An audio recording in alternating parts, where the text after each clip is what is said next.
secondaire 5, les jeunes. Le commandant du district Bas-Saint-Laurent-Gaspésie-Île de la Madeleine, Pierre Pinel, accompagné des chefs de région, a dressé le bilan de la dernière année.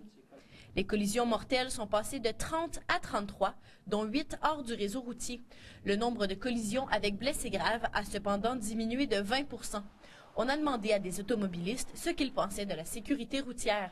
Pas une grosse différence cette année, tant qu'à moi, par rapport aux autres années.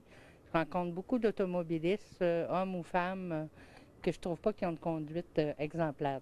Bien, de façon générale, moi, je pense que les gens conduisent d'une façon un peu cavalière, ne sont pas très courtois, ils conduisent trop rapidement. Je trouve qu'il devrait y avoir un peu plus de courtoisie sur les routes, en particulier de la part des camionneurs. Le nombre de constats d'infraction donnés a diminué dans la région.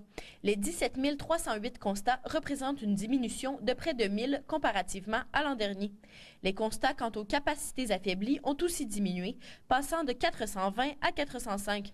2 causes récurrentes d'accidents ont fait l'objet de plusieurs constats d'infraction dans la dernière année.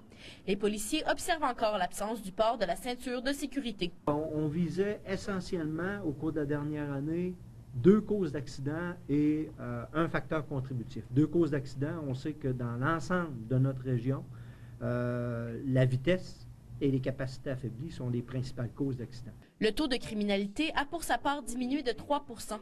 Le nombre de crimes contre la personne a cependant augmenté. Cela est justifié par les cas d'agression sexuelle qui sont de plus en plus dénoncés.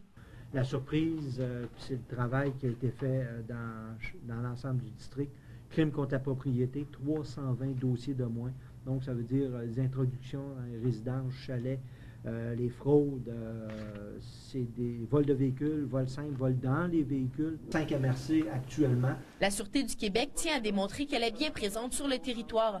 L'opération antidrogue Luzerne de la semaine dernière a mobilisé plus de 40 policiers simultanément. La SQ soupçonne Jonathan Collin d'être la tête dirigeante du réseau. Caroline Murray-Daigneault, à Gaspé.